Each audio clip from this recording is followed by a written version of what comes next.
કે હું વાલી વાલી છાસ બોલી હતી ને મેં કોકનું કોપી કરેલું છે. એટલે એક બેને કમેન્ટ એ કરી હતી કે કન્ટેન્ટ તો એનો પોતાનો જ છે ને.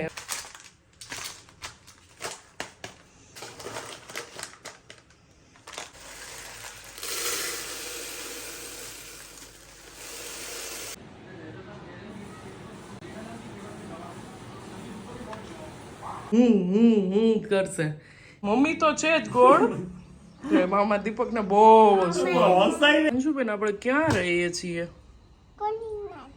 કોડીનાર નહીં. હમણાં મમ્માએ તને શું શીખવાડ્યું તું? HI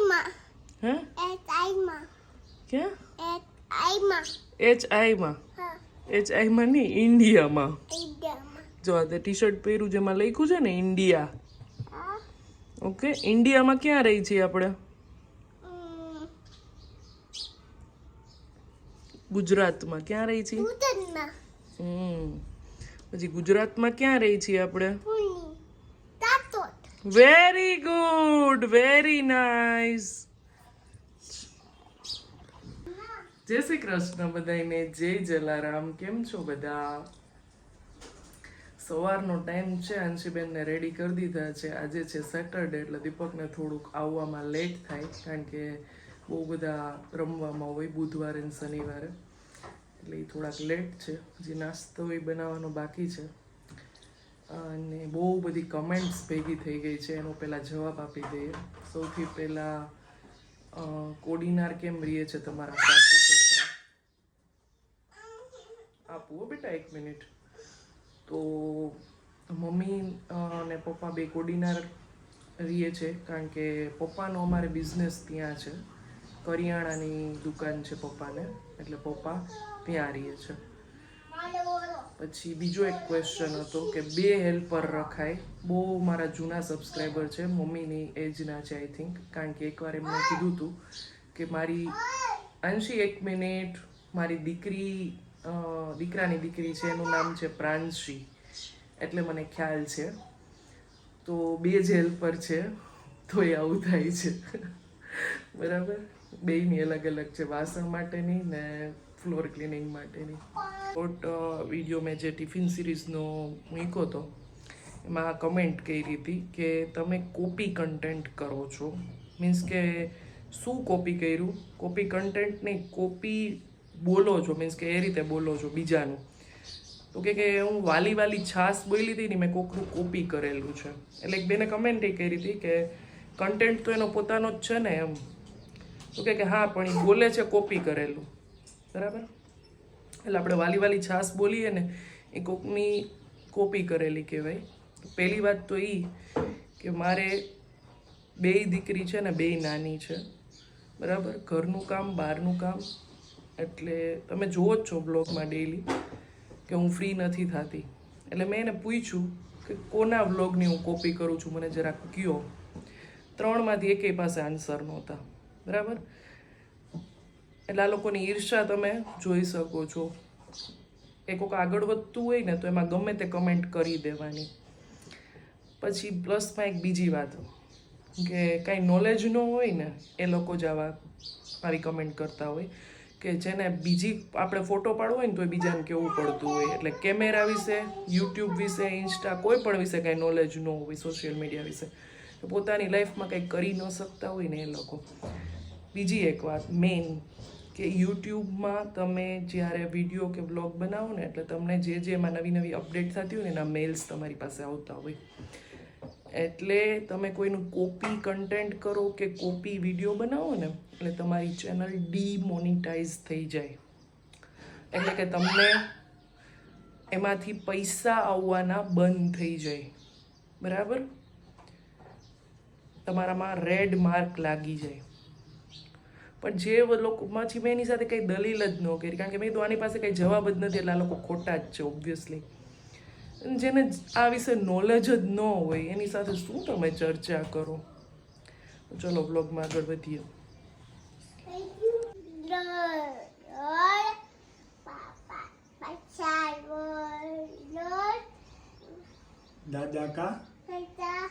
दादा का चश्मा, दादी की बिंदी. Very good. તું બી ગોલ. મમ્મી તો છે જ ગોળ. મામા દીપકને બહુ હસવું આવે. હસાય નહીં ખાલી બોલે તો. પણ એમાં જ બહુ હસવું આવે એમ વાત છે. તું બી ગોલ, મેં બી ગોલ. હા તું એક મમ્મીને જ ગોળ રાખ. હા એમ ડેડી નહીં રાખ. ગોલ એ સમજી ગયો. તું બી ગોલ. આનું કી ટમ્મી ગોલ. જલારામ ફાસ્ટ ફૂડ નું આપી દો એડ્રેસ. મેં ઈ કોમેન્ટનો રિપ્લાય 2 વાર આપી દીધો છે.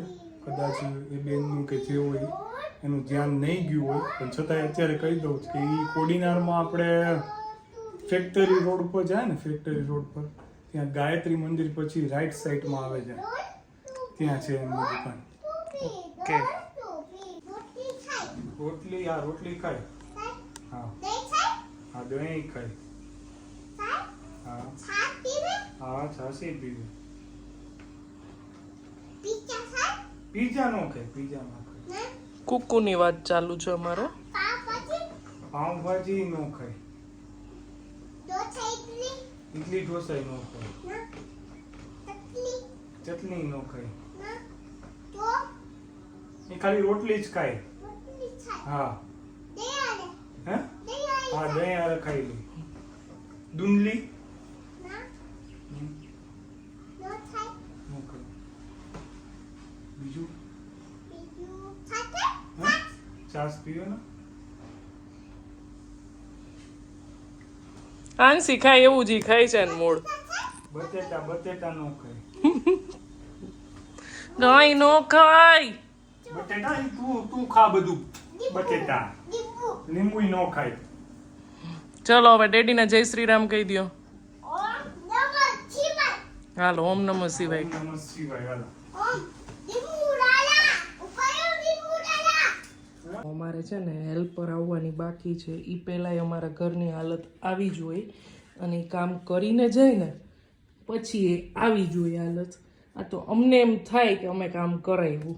કારણ શું એ હજી કરીને બહાર ઘરની બહાર માંડ નીકળી હોય ને ત્યાં તો અમારે પાછી આવી હાલત થઈ ગઈ હોય. નહીં બેટા? હા તો કહી દે. એ નહીં બોલે અત્યારે છે ને અમારે જીદ આવેલી છે. કરશે. એમાં એવું છે એને છે ને સવારે મેં કીધું ને એટલે ભાખરી ખાઈ લીધી થોડીક એવી, એટલે દોન બિસ્કિટ અમારે લેવા જવાના હતા. એટલે એ આવી ગયા ને પછી એમાંથી એને 2-3 ખાઈ લીધા. એટલે હું એને ના પાડું છું કે આખો દિવસ એવું ગળ્યું ન ખવાય. તો માનવાનું જ નથી થતું. ખાવા એટલે ખાવા જ. આ લોકો બીમાર પડે ને તો એટલી બધી જીદ કરે ને, અને એક જ વાત કરવાની એમ, એમાં કોઈનું સાંભળવાનું જ નહીં ને. એક જ વાત. દીપકને ફોન કર્યો તો એ નહીં કહે છે કે મમ્માને કહો ને આપી દે ને તું. આમ કે આપણને કેતો આપી દે ને. ગઈકાલે રાત્રે અમે સેવપુરી બનાવી હતી, પણ અમે સેવપુરીમાં જે મેંદાની આપણે જે સિમ્પલ પૂરી આવે ને પાણીપુરીની પૂરી એમાં નથી ભરતા સ્ટફિંગ. અમે આ રીતની જે બાસ્કેટ પૂરી આવે એ અને ચાટ પૂરી ઉપર માવો ભરીએ છીએ.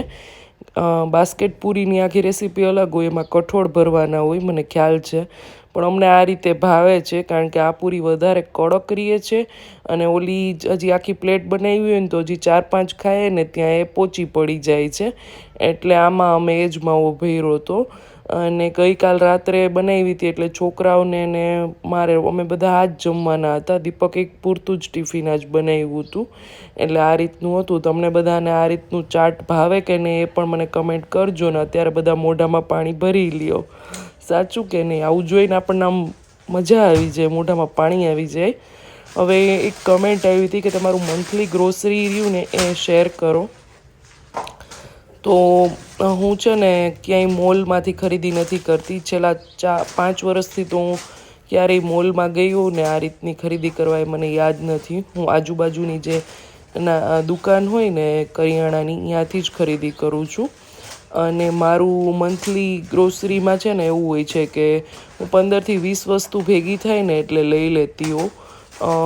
એવું નથી કે દર મહિનાની પહેલી તારીખ સુધીનું, કારણ કે લંચ બોક્સમાં આપણે એ રીતનું હોય, ક્યારેક છોકરાઓ અમુક વસ્તુ વધારે લઈ જતા હોય તો એ વધારે ખવાઈ ગઈ હોય, અને ક્યારેક ગેસ્ટ હોય, ક્યારેક તહેવારને લીધે આપણે નાસ્તો બનાવ્યો હોય, તો એ રીતનું છે.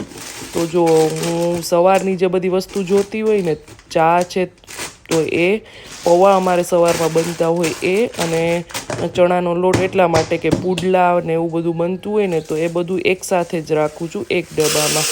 મગ અમારા ઘરમાં વધારે જોઈએ એટલે 500 ગ્રામ જેટલા લીધા છે. કઠોળનું પ્રમાણ અમારા ઘરમાં થોડુંક વધારે છે, મગનું ને મગની દાળનું. ખાંડ લીધી છે 1 કિલો જેટલી. એક જે રેગ્યુલર આપણે ડબ્બો વાપરતા હોય ને હજી અડધો પોણો ભર્યો છે. અમે વધારે પડતો ગોળ જ યુઝ કરીએ છીએ. ચામાં ખાંડ જોતી હોય, અને એ પણ મને તો મોડી ચા પીવાની આદત છે એટલે ખાંડ અમારા ઘરમાં બહુ નથી જોતી. મઠ લઈ લીધા છે, એ ઓછા જોઈએ અમારા ઘરમાં. મગ ને મગની દાળ જ વધારે જોઈએ એટલે મઠ થોડાક 250 જ લીધા છે. આ બધું છે ને મારે 20થી 25 દિવસ એટલે અરાઉન્ડ 1 મહિના જેવું ચાલ્યું જ જાય, પણ ક્યારેક આડાવડું પણ આમાં થાય ભાઈ. અને એક ડબ્બો છે ને હું ચણાના લોટનો જ્યાં આપણે બધા મસાલા રાખતા હોય ને, જે નીચેનું ખાનું હોય ને ત્યાં રાખું છું, કારણ કે કઢી માટે ને એમ ફટાફટ જોતું હોય, ક્યારેક મરચાં ભરવા માટે સંભારામાં એકાદ ચમચી નાખવી હોય તો એ ત્યાંથી લઈ લઉં છું. અને ઝીણું ટોપરું અને દાળિયાની દાળ ઓલવેઝ મારા ઘરમાં હોય, કારણ કે મારા ઘરે સાઉથ ઇન્ડિયન બહુ બને એટલે બંને 250 પડ્યા જ હોય મારા ઘરે. એટલે સાંજે છે ને ફટાફટ ચટણી કરવી હોય ને તો એ બની જાય. મહાલક્ષ્મી ગરમ મસાલો છે, પાઉંભાજી છે, રગડો છે, મસાલા પાઉં છે, એ બધામાં હું એ જ યુઝ કરું છું. સાંભાર મસાલા છે, ચાટ મસાલો છે, એ બધું. અને ઈનોના પેકેટ્સ એ હું આવી રીતે કિચનમાં સાવ મારી નજીક જ રાખું છું, કારણ કે જોતો જોઈએ આપણે ઢોકળામાં ને એમ બધામાં. બોનવીટા છે એ અહીંયા એટલા માટે રાખું છું કારણ કે હિયા એની જાતે જ રાત્રે બધાનું બનાવતી હોય, દીપકનું ને એનું બંનેનું. અને મિલ્ક પાવડર છે એટલે એ બધું પણ અહીંયા નીચે જ એવી રીતે રાખું છું કે એને ફટાફટ મળી જાય. મગની દાળ થોડીક પડી હતી એટલે એ બોરિક પાવડરવાળી છે એટલે આ અલગ રાખું છું. અને એ અમારે 500 જોઈએ વધારે, મગ ને મગની દાળ બંને. ચણાની દાળ થોડીક ઓછી જોઈએ અને એમાં બોરિક પાવડર ખાસ દેવો પડે, નહીંતર તરત આમ ખોરી થઈ જાય છે. આ રેગ્યુલર બાસમતી રાઈસ પડ્યા હતા એટલે અમે બિરયાની માટે આ વખતે દાવત લીધા છે. અમે રેગ્યુલર રાઈસમાં પણ દાવત જ વાપરી છે, પણ આ વખતે જ્યારે હું પહેલાં લેવા ગઈ ને ત્યારે આ રાઈસ નહોતા એટલે બીજા લીધા છે. એટલે હવે બિરયાની માટે અત્યારે દાવત લઈને આવી છું. સાબુ ને શેમ્પૂ માટે અમે આવી રીતે, મારે કબાટ છે બાથરૂમમાં, ત્યાં હું બાસ્કેટ રાખું છું એટલે કોઈ પણ ઇઝીલી લઈ શકે, તો એમાં એ રાખી દીધું છે. રવો હું ફ્રીઝમાં રાખું છું, ફ્રીઝરમાં, એટલે એમાં રાખી દીધો છે. અને આ છે વાસણ ધોવા માટેનું લિક્વિડ. બદામ છે ને સવારે જ આજે ઇન્સ્ટામાર્ટમાં ઓફર હતી તો મેં મગાવેલી છે. તો જો 500 ગ્રામ મગાવેલી હતી અને એક જ ધારીને એક જ સરખી છે બધી, એકદમ સરસ મોટી. તો જો આ પેકેટ હતું એનું, સવારે આંસીબેનને ખાવી હતી ને તો ખોઈ હતી એટલે અત્યારે છે મારી પાસે પેકેટ. અને આ રીતનું હોય છે કંઈક મંથલી ગ્રોસરીનું. હજી એમાં કંઈ ઘટતું હોય ને તો અમે આવતા જતા લઈ આવતા હોઈએ છીએ.